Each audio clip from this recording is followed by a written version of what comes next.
असलामुअलैकुम दोस्तों, तुसी देख रहे हो सोना पंजाब टीवी ते मैं थोड़ा मेज़बान मोहम्मद साजिद। दोस्तों सबसे पहले अपने चैनल को सब्सक्राइब कर लो ते नाल ही बेल आइकन को प्रेस कर लो ताकि साडी हर नवी आने वाली वीडियो का नोटिफिकेशन तुहाडे तक आसानी पहुँच सके।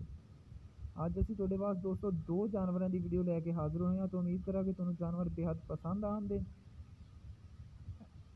एक दोस्तों साहिवाल क्रॉस गाय है तो एक आ देख लो वलैथन क्रॉस गाय है। पहला सूआ है दोस्तों इनका तो मूँह धोंदी है तो तकरीबन 6-7 दिन हाल तक सून च लैंदी है। काला थन बड़ा खूबसूरत थन लग्या होया ते रंग भी बड़ा सोहना दोस्तों, वलैथन क्रॉस है।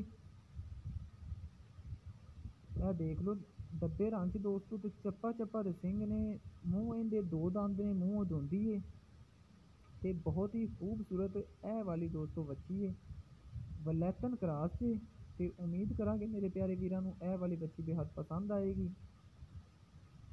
देख लो दोस्तों माशाल्लाह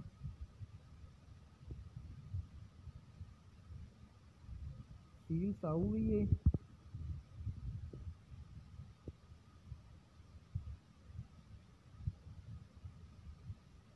इनकी दोस्तों मालिक डिमांड 1,90,000 रुपये इनकी डिमांड करते हैं।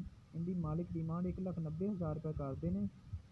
इन्होंने चों मालकों का कहना है भी थोड़ा बहुता प्यार मुहब्बत भी हो जाएगी। काला बेहतरीन थन लग्या होया इहदे नाल दोस्तों एक साहिवाल क्रॉस गाय है जो कि बिल्कुल अज सज्जे सूई है। अद्धा बोया का चोल है तो अद्धा मालका ने चोन है। तीसरा सूआ सूई है दोस्तों, मगर इनके बच्चा है साहिवाल क्रॉस है तो तकरीबन मालकों का कहना है 12-14 लीटर दुध आम दे लैंदी है वाली गाय। इनकी दोस्तों मालिक 1.5 लाख रुपये डिमांड करते हैं, जिंदे कहते हैं थोड़ा बहुता प्यार मुहब्बत भी हो जाएगा।